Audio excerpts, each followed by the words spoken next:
From all of us here at the Orbital Broadcast Bunker, Britain's first and only airborne subterranean studio, don't you know? we do hope that you've had a fantastic festive season with those closest to you, and we just want to wish you a very happy new year.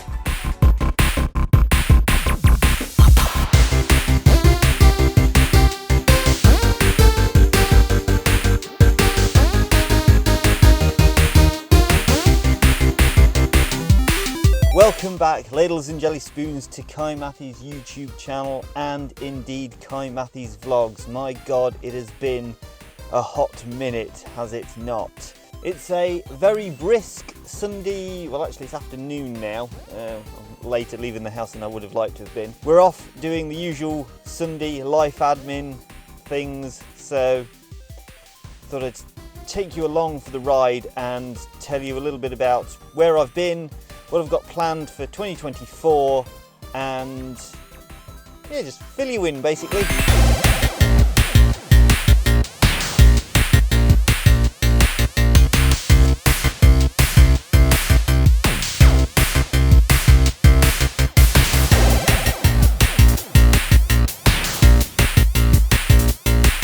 I never knew in the years that I've lived here that this way out of town has got a skate park. So obviously I'm on my way home now. I did my usual little trip into CEX after doing my shopping.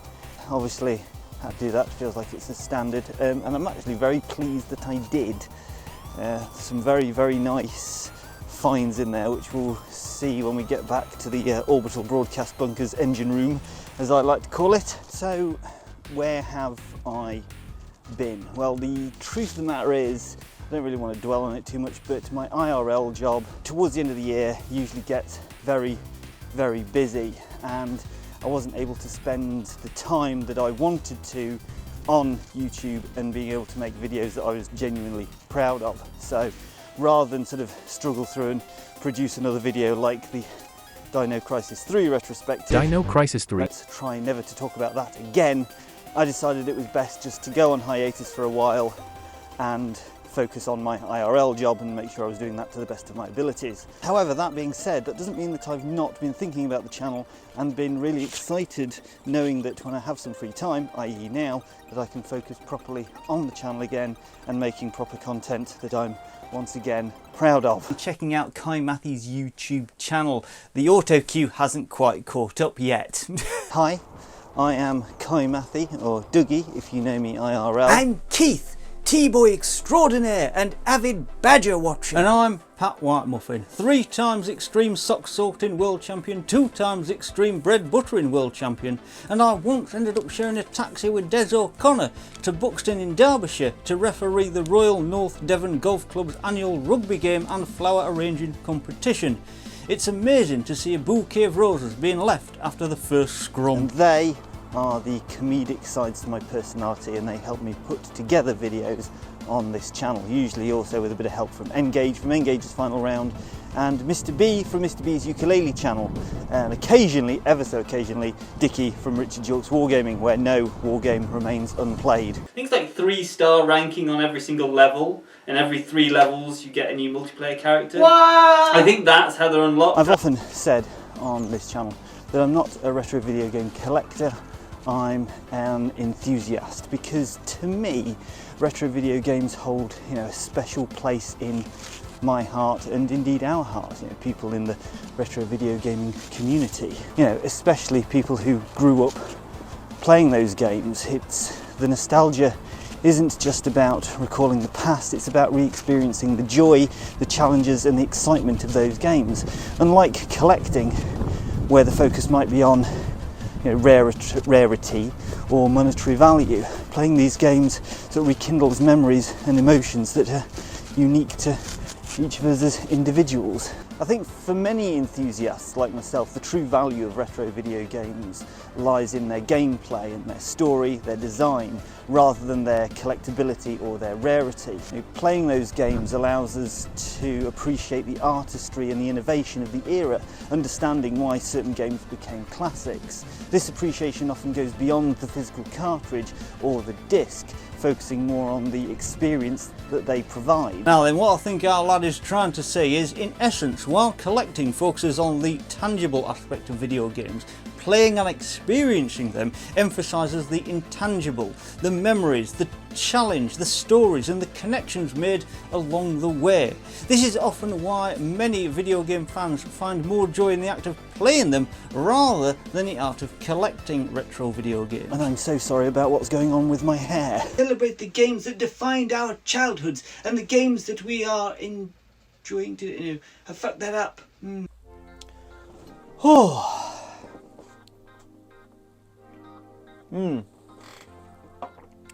Cracking.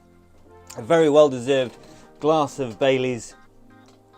Other Irish creams are available after what has been a actually fairly good trip out. First off, before we go any further, my latest technological upgrade for the channel has been, as you've probably seen me wearing them already, this little microphone kit that I got off Amazon. I got the two microphone kits. Hopefully they're good. I haven't actually watched or listened to any of the footage that I've recorded today. I'm hoping they're good. They all seem to be working properly. I did a bit of a test record this morning before I went out and they seemed fine. Oh, I hate it when the wind's in your face. Well, this is the first proper test for the microphones. That is my little yearly update. They weren't expensive. You can go like really over the top. I was looking at some far more expensive microphones, but I thought, do you know what? I'm just gonna buy a cheap pair, see how they perform. If I use them a lot, if I only use them sparingly or I don't use them that often at all, I'll just stick with these. The carry case is really nice. For the golden era of gaming, the golden eras of gaming. I've cocked it up on the first line. So, done all the boring life admin stuff today, but as you saw, took a little bit of a detour into my local CEX and came back with not one, not two, three things. First off, we've got the game that I think is probably going to be my Christmas game, the game that I sort of play over Christmas. The other one is pure nostalgia. I remember having this game, but then I didn't have it, but now I've bought it again. And finally, a bit of a rogue purchase, and quite an interesting purchase. You'll see why in a moment. Now, what I should have done really is filmed this before I started cleaning them up, but I didn't, so I'll remember that for next time. First up, my Christmas game for 2023 is going to be Alpha Protocol. Released in 2010, Alpha Protocol is an action role-playing video game developed by Obsidian Entertainment and published by Sega. It is known for its blend of spy-themed narrative and role-play mechanics.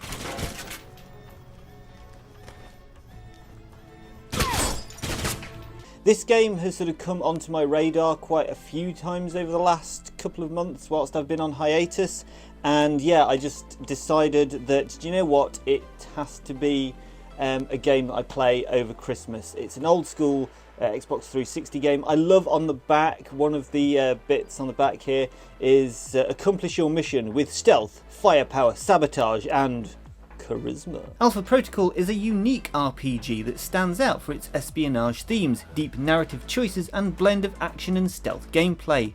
Whilst it had its share of issues, the game has been remembered for its ambitious approach to storytelling and the RPG genre.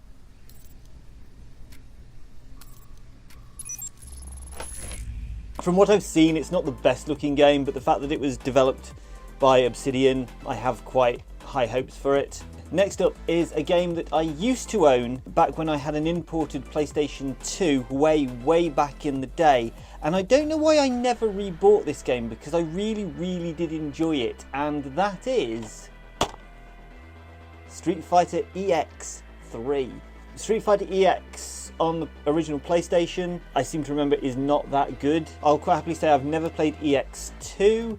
If there was one, I can't even remember. I can't think what that game box looks like. I saw this and immediately had to pick it up. Firstly, because it's in very nice condition and it actually comes with the manual, so that's a good thing. Secondly, if anyone knows anything about Street Fighter, this has one of the best, very heavy quotation marks there, best characters of all time. Skullomania. Street Fighter EX3 is a fighting game released in the year 2000. Developed by Arika and published by Capcom, it is the third installment in the Street Fighter EX series, a spin-off of the main Street Fighter series.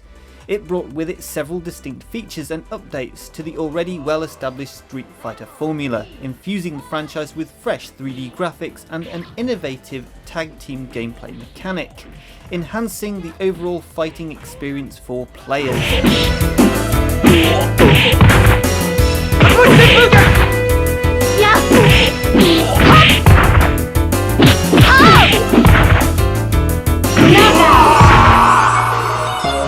Street Fighter EX3 is remembered as an experimental offshoot of the main Street Fighter series, notable for its 3D graphics and introduction of tag team battles.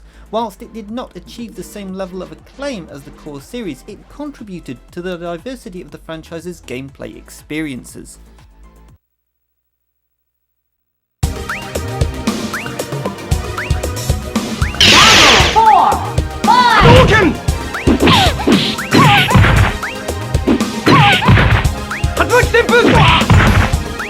Now, did you know that the North American release of Street Fighter EX3 has a bit of a screw-up on its back cover? Instead of saying that the save file size is 16 kilobytes, it says that it's 16 megabytes.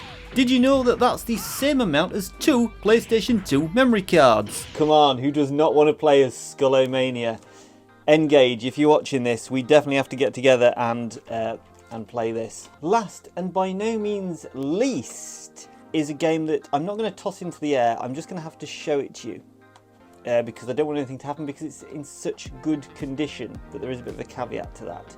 And it is Jade Cocoon. Released in 1998, Jade Cocoon, the story of the Tamameyu, is a role-playing game developed by Genki and published by Crave Entertainment for Sony's original little grey box, the PlayStation. The game is notable for its unique combination of RPG elements with monster catching and breeding mechanics. Well, we better get some rest. See you at the village square tomorrow.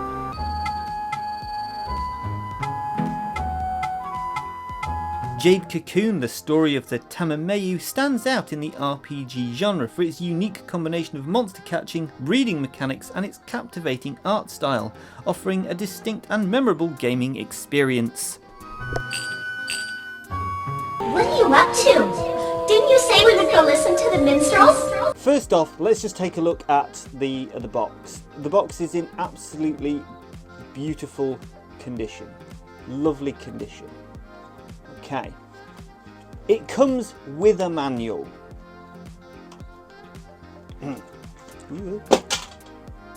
It was at this moment he knew. He fucked up. It's okay, it's fine. It comes with a manual. It's also in really good condition. There's a little bit of like wear and tear on it, but it's in good condition. The disc is in good condition. Couple of fingerprint marks, no scuffs or anything like that. I was cleaning it up, getting the CX stickers off it, and I opened it. I'm gonna have to get a bit close to the camera to this to show you this properly. Okay.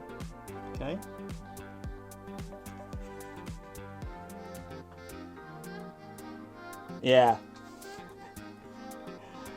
So Ubisoft obviously have owned or do own the rights to Jade Cocoon, and back in the day they released their Ubisoft exclusive version of the game, and they reprinted the cover and it looks like this. This is, I'm guessing, this actual game's copy, actual game's cover. Somebody has gone to the trouble, now this could be CEX, but I don't see why they do this, of reprinting the proper cover.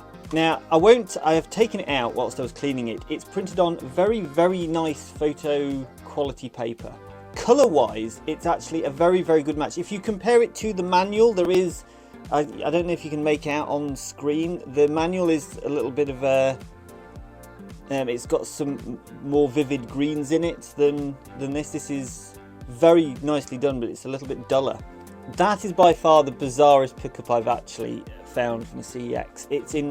The game is in very, very good condition, and I will definitely be playing it again because I don't think I ever completed this game. Despite my earlier proclamation of being more of a game player than a game collector, I have bought these games fully with the intention of playing them. As I say, Alpha Protocol is going to be my Christmas game.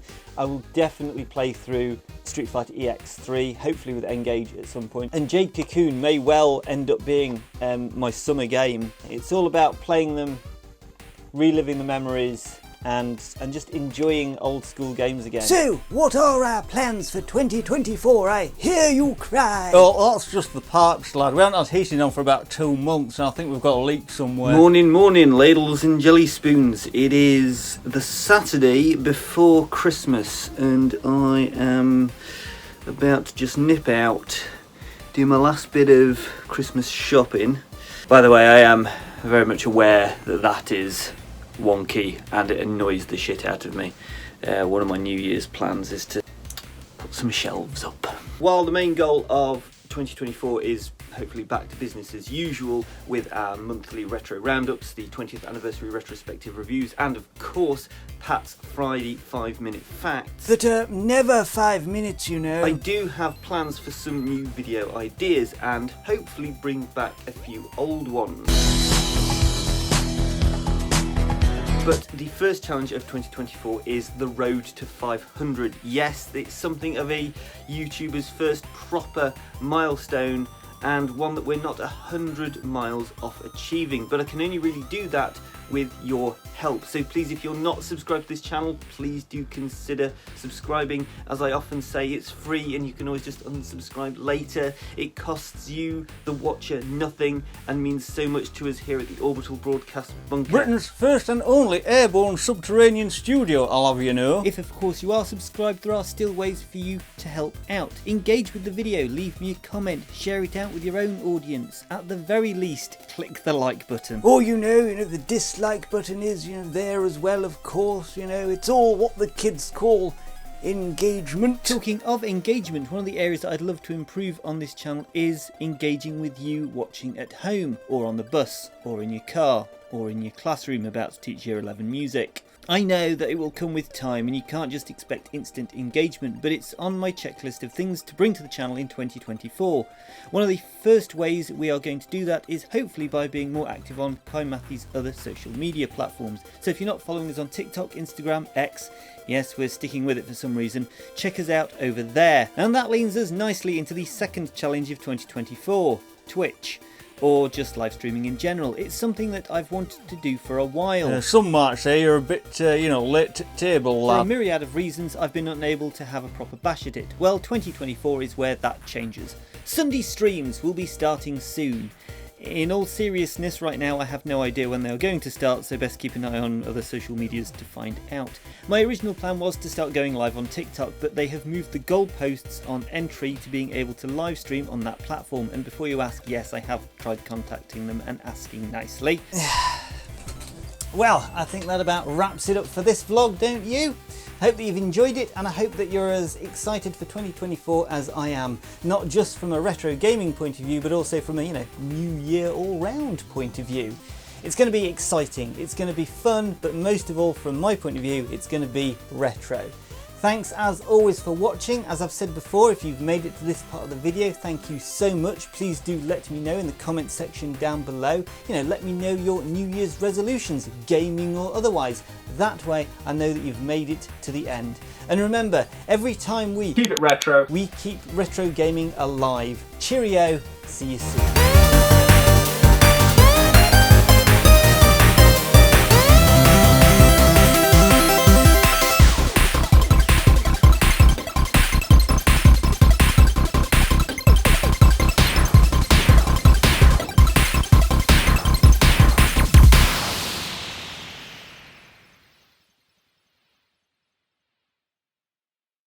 Competition. It's amazing to see a bucket of roses.